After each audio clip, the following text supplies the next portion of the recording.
Okay, everyone, it's time to begin our live stream again in our Bible class here. This is the class before the last class, which we will have next Sunday morning. I've enjoyed this study very much in Philippians. Wonderful study, and thank you very much for all of your comments. And we're going to have, I hope, someone. Who's going to be handling the microphone today? Anybody? Daniel's not here. It'd be nice if somebody would handle the microphone so that those who are going to participate in class would be able to be heard over the live stream. All right, Philippians chapter 4. I want to read 8 through 13, okay? 8, haven't. I haven't. Paul has, and he says I can. I have learned the secret of being content in any and every situation, whether well-fed or hungry. I don't believe any of us is starving to death up in here. Whether living in plenty or in want, I can do all this through him who gives me strength. I can do all things through Christ that strengtheneth me. The apostle has provided guidelines, I think, here for how Christians can adopt the example of Christ and live at peace in this world and with each other. As Brian eloquently put it this morning, in fellowship, in union together with one another. So in this section, he adds an additional method to fight against fear, to fight against anxiety, to fight against trouble, by dwelling on thoughts that honor Jehovah our God and keeping those thoughts front and center in our mind. And Paul knows.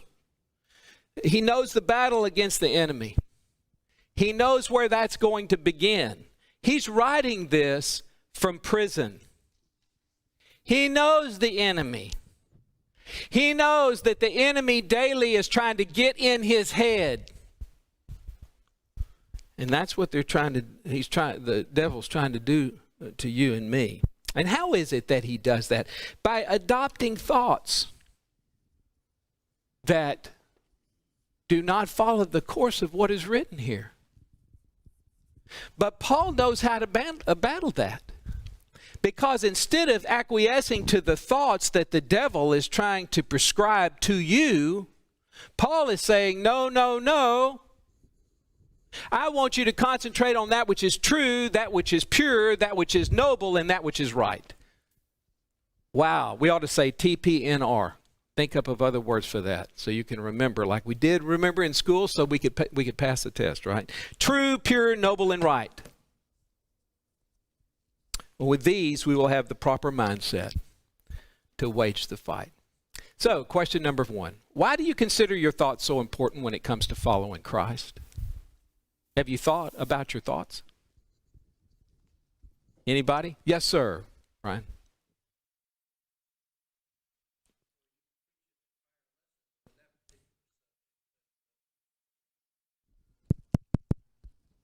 It's not working. Good. Yeah, there we go. Test. Sorry, folks, we're having technical difficulty. There we go. Go ahead, Brian. Okay, what I was saying, you could preach an entire sermon and perhaps a whole lot more on this particular subject, but here's the deal. In Ephesians chapter 6, Paul says we are engaged in a spiritual battle. And our defense in that spiritual battle are all the aspects of God's word which comprise our faith. What it means is God speaks to us intellectually and he arms our mind because the spiritual battle is fought in the spirit. It's fought in the mind. Jesus in Mark 7:21 said that all sin begins in the heart. That's why he says you've committed adultery if it was in your heart to do it. You've already. Even though you haven't consummated the sin. So we see two aspects of what Paul's telling us. Number 1, arm your mind with the armor of light, of God's armor, your faith in the heart. And secondly, make your mind dwell on that which is good and keep the evil thoughts out of your mind. And it's an embarrassing thing, but they do come in there. You got to chase them out. You got to get them out. It's part of the testing, as you talked about before in your sermon. We're being tested, and one thing is get the thoughts out that are improper and replace it with that which is beautiful and good. Absolutely. And what the devil would have you believe is that what God is asking you to do is ridiculous. There's no reason. There's no problem here. What are you worried about? You're exactly right. This is basically what Brian has already said. Whatever is the object of our thoughts is what we become. What we think about is what we become. What we dwell on is what we become. And if we think upon things that are impure, guess what? We're going to be impure. If you spend your time down in the mud hole, rolling around with the pigs, you're going to come up smelling like what? A pig. We all know what pigs smell like. If we think upon things that are pure, we become pure. All right? We smell good. I was looking at the TV yesterday. I was watching. I'm kind of where I don't watch any TV anymore until Alabama plays football. And I was watching, and there came this commercial on, and this lady said that your clothes can smell good for 6 months. 6 months! After you wear them and every other kind of thing like that, if you just throw these granulars in there when you go to wash it. I'm going to try that. Because I know mine ain't going to smell good after 6 months. I'm going to say false advertising. Anyway, if we think upon things that are pure, we become pure. Action follows thoughts. Action follows thoughts. A man does as he thinks. When that thought gets in your mind, and you know it's wrong, and you dwell on that, and you don't extract that quickly, young men, listen to me. Even you young men that are married. You don't extract those thoughts from your mind, you're going to do something you wish you hadn't done. And so it's for this reason that we must make these moral virtues the subject of careful reflection. They must be our thoughts with a view of becoming all that they suggest. And when I stop and I look at this, I don't know about y'all, but when I look at this list, wow. I don't know if I can get to that level. To always think of that which is honorable, just, pure, lovely, commendable, excellent, praiseworthy, all of that. There might be some preachers that, come up in here and say, yeah, that's what you need to do, and that's what I do. Actually, Paul said that, but I guarantee there's not a preacher on this earth that can say that's living here now. It's hard. And I don't want it to seem to you guys that you would think that what Paul is asking of these people is easy. It is not easy. Is there any significance regarding the qualities Paul chose for evaluating and ordering your thoughts? Any significance regarding the qualities Paul chose for evaluating and ordering your thoughts? What is virtue? Moral excellence. It's goodness to the core.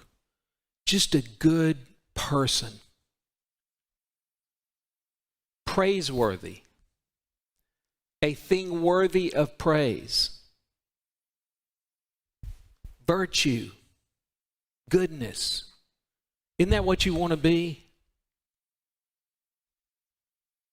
We should think on these things. We should center our minds on these things. And here's what I think you ought to do, ladies.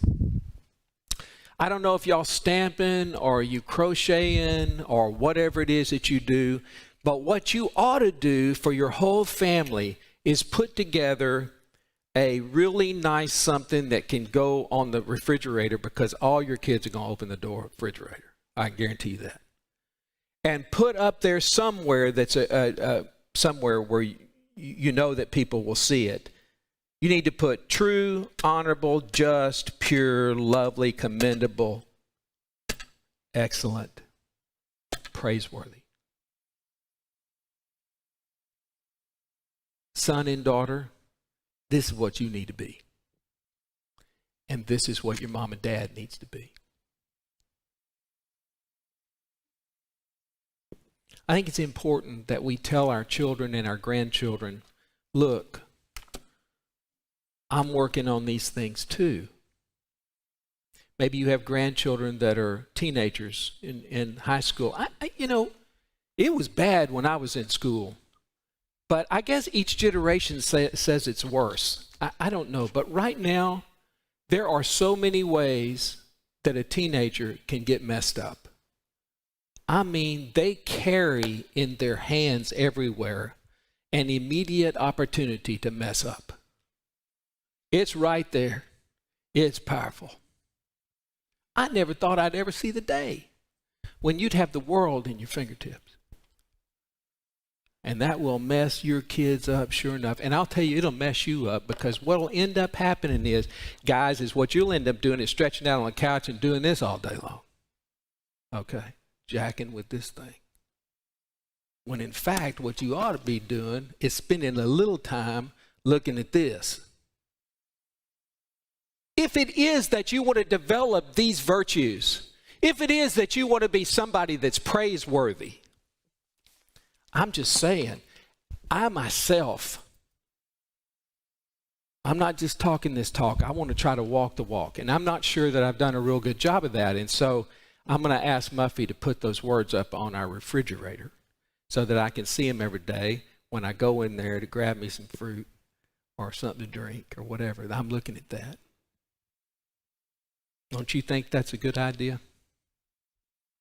Number 3, what conclusion should be drawn from Paul's teaching regarding thinking in verse 8 and doing in verse 9? Look at it, ladies and gentlemen. If there is anything worthy of praise, think about these things. What have you learned and received and heard and seen in me? What have you learned? What have you received? What have you heard and seen? Practice these things that people in the world, especially there in the workplace, see you and understand you and recognize you for what it is that you are. Your example, what comes out of your mouth. When I go to recognize you for what it is that you are, your example, regional managers meeting, and I'm not just saying this this is one thing I've been able to hold up to. There's 2 things that those people in that regional managers meeting, when we get together, all of us, wherever it is we get together, and the truth of the matter is we may never get together anymore other than over a TV. I don't know. But in the days when we did that, 2 things would happen every time, and I'm thankful to God that they happened. Every time we would go to a restaurant. See, this wine is a big thing to these people. They spend more money on wine than anything you ever have seen. I mean, they probably, in one sitting on a big business meeting, I think you could have bought a car with the wine they bought.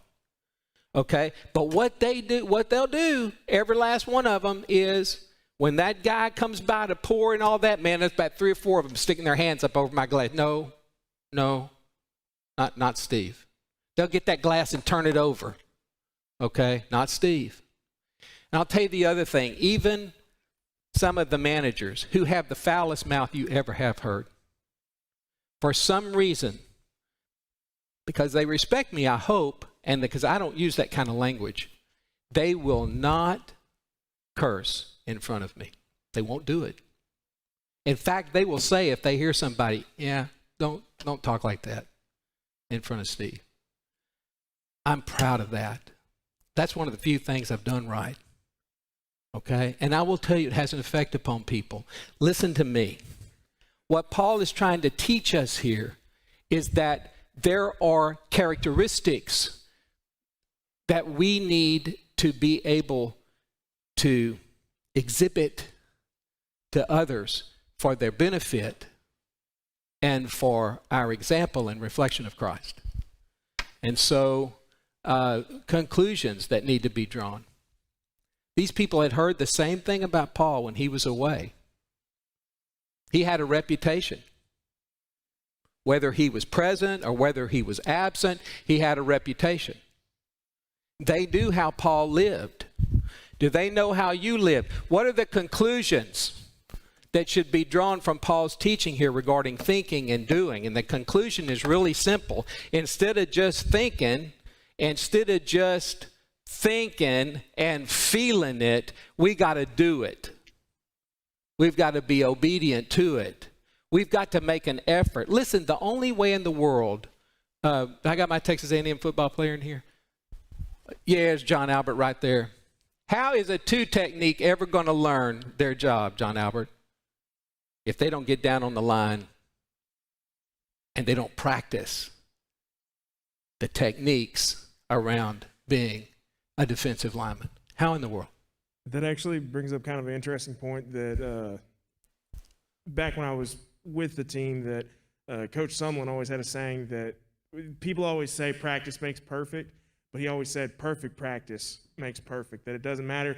Yeah, you can go out there and you can run the reps, but if you're not doing it the right way, you're never going to learn how to do it the right way. So when it comes game time, you're not going to have those techniques, whatever it may be, down. But it's perfect practice that makes perfect. I love that. Did y'all hear that? Perfect practice makes for perfect. Okay?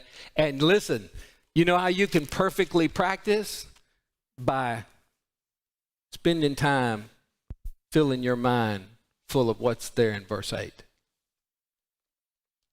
That's the conclusion that we should be drawing. Yes?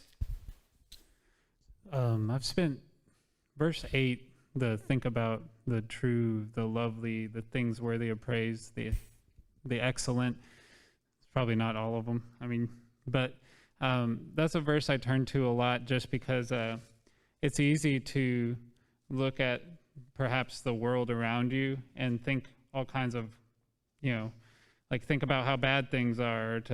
And also it comes right before, that verse comes right before the be anxious about nothing, don't. And it's kind of like there's a whole set of verses here about like training your mind to think the right way. Occasionally I'll catch myself nowadays thinking about things the wrong way. I'll be in like mid-sentence and then I'll stop. And then Joanne will be like, what were you going to say? And I'll be like, nothing. I was thinking about it the wrong way. I was going to say something, but I'll at least catch myself before I say something that I shouldn't have because I was thinking about something, anyway. But it definitely, I feel like it's something you just have to try to practice.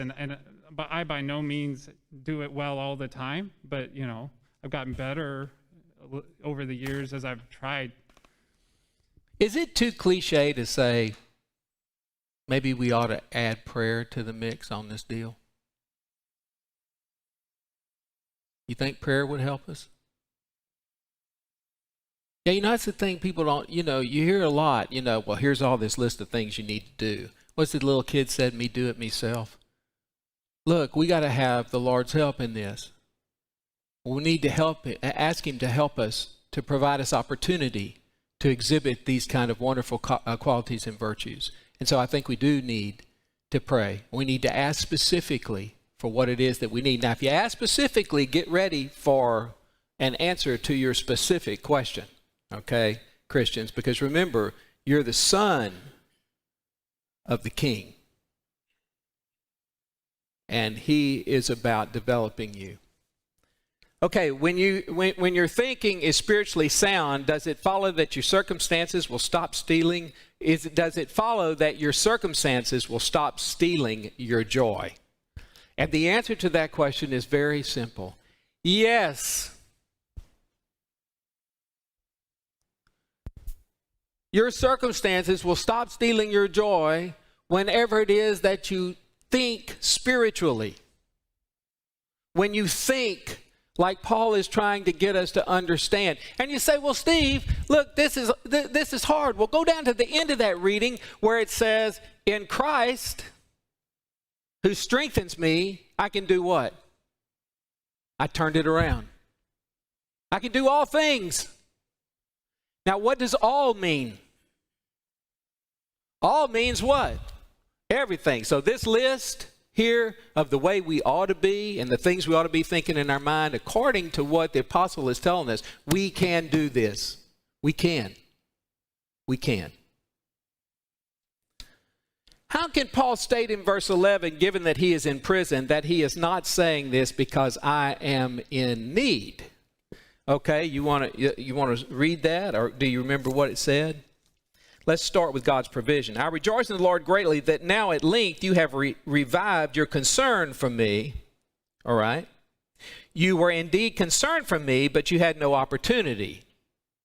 Now that I am speaking of being in need, for I have learned, not that I'm speaking, of being in need, for I have learned in whatever situation I am in to be content. Whatever situation, be content. How can Paul state in verse 11, given that he's in prison, is that he's not saying this because I am in need? And how is it, ladies and gentlemen, that he can say in that situation that he's content? He wants it to be understood that it was not his want that moved him. It wasn't about the need of the money or the whatever provision it was. He's not saying that the material gift is the basis for his joy. That's not what he's saying. It wasn't the root of his gratitude. All right? What? I'm not saying this because I am in need. What's the point? Look at the next statement in verse 12. I know how to be brought low, and I know how to abound. In any and every circumstance, I have learned the secret of facing plenty and hunger and abundance and in need. You know what? Listen, guys, I don't think we understand that. I don't think all of us understand that. I'm not sure that I have ever in my whole life faced hunger, abundance, and need. Ever. I don't think I have. And what I've written here is that far too many Christians come away from adversity of some sort, insult, reproach, loss of money, possession, sickness, bereavement, with a vindictive spirit or a grudge that they carry with them all the way to the grave. Why me? The only people who grow as a result of adversity are those who have learned this great lesson of contentment, which on the one side is to know how to be abased. Listen, do your children know how to be content? Okay, let me give you an example. So when the girls were small, girls are 27 now, all right? But when the girls were small, man, Muffy and I, we would get them some really, really nice presents. And what do you think it was that they played with after they opened all their presents? They played with the box. They put the toys over there, played with the box. And I'm going, hey, Muff, next year, let's just get them boxes. Be a whole lot less expensive, you know. Let's get them some boxes. Right? Look, folks, I think all of us can learn from this, the importance of this. All of us. What a wonderful trait it is to be able to be brought low by whatever the cause without receiving inward loss. To be content. I've seen people who've lost their loved ones and they're just sour till the day they die. Sour and sorry till the day they die. Isn't that sad? Or they get sick and they say, why me? Why do I have to get sick? Man, I tell you what, there's been a couple of ladies who have come through here on cancer treatment. Wow. I'm talking about sick. Never miss. And we're always about what they could do. And getting involved in the ladies' Bible classes and all of the things that they did when they were really ill and in pain. I remember I can't remember her name right now, but her husband in Alabama, her husband's a police officer. And I cannot believe I've forgotten her name. I can't believe it. But I remember several days before her death putting my arms around her. I think I could have crushed her. And her response to me was what she could do for her husband, what she knew the eventuality was going to be. What could she do for the kingdom? Unbelievable. That's what Paul's trying to get at here. It's important I think, for us to understand that. What thoughts strengthened Paul and enabled him to be content during this difficult circumstance and his other times of want? For I have learned in whatsoever state I am in to be content. We have to be content. And it is Paul's reason for not being moved to great joy over the gift itself. That didn't serve as the basis of his joy. Okay? So I think we covered that in the question before. All right? I think you have that information already. Let's look at number 7. I want to talk about destructive thought patterns for a second. This is real, ladies and gentlemen, and it's something that I think all of us have to fight. Anxiety, bitterness, anger, guilt, shame, greed, insecurity, and what I would say that I didn't put down here and I should have, jealousy. These are viruses, and they're a whole lot worse than the Rona, okay? They're a whole lot worse than coronavirus. This right here will kill you spiritually, deader than a doornail.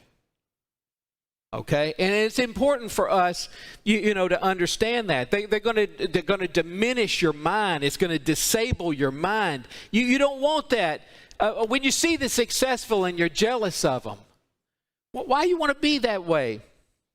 Have you ever argued with somebody in your mind? Have you ever done that?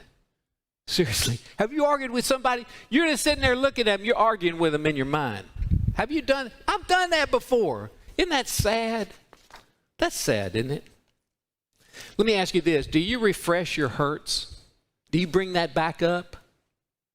Bring them hurts back up? You rehearse your hurts? Do you assume the worst about the future? Is that the way it is? These are destructive thought patterns, ladies and gentlemen. You don't want to go there. Paul doesn't want us to go there. Can you imagine your world without these destructive thought patterns? Rather, go back to verse 8. Pure, lovely, good report, all that great stuff. Wouldn't you be different? You wouldn't be wasting your mental energy on scheming and gossip and I don't know. It would be no energy lost. Okay, it would be no wasted time. You would be energetic and wise, and you'd be living a lifetime of health spiritually. Holy thoughts and joyous thoughts. There was a 12-year-old boy in a temple. Y'all remember the 12-year-old boy in the temple? Remember him? Okay, he's a 12-year-old boy in the temple. He's the one with perfect thoughts. He's 12. I would have loved to have spoken to a 12-year-old with perfect thoughts. Okay, I would have loved that opportunity to do that. Guess what? That's God's goal for you and for me. To reflect Christ in that way. I think he was 12. The scripture says he was 12. Doesn't it? I just had a mind. It does say that, doesn't it? Yes, it does. He was 12 years old. I don't know why that hit me. I was afraid I wasn't accurate. Romans 12. That's what I was thinking of. Romans 12, verse 2. What does Romans 12, verse 2 teach us? That we do what? Can you quote it? Can you go to it and read it? We're going to transform something. What are we going to transform?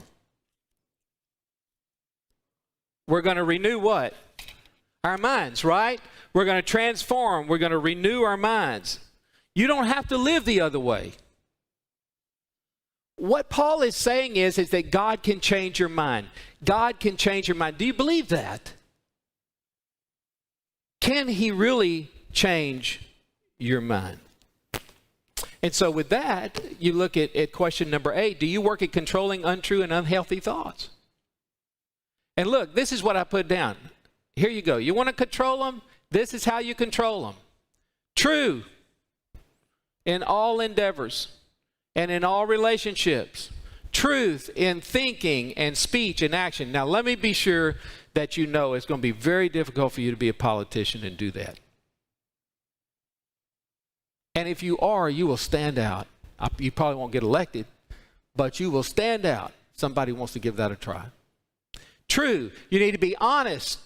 That has to do with being noble. It has to do with being dignified, just, to be right before God and deal rightly with our fellow man.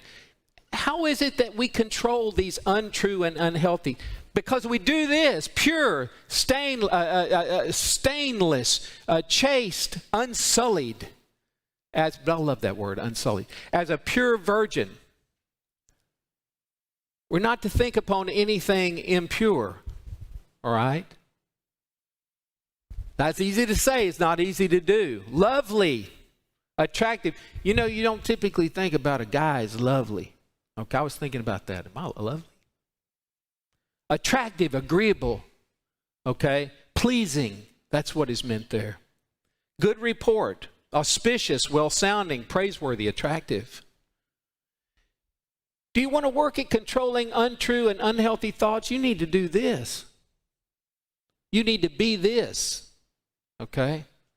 I need to be this. What plan of action have you developed to dwell on just those thoughts that are true, noble, right, pure, lovely, and admirable? Do you have a plan of action? Do you really want to be that way? Yes, sir. Right here, guys.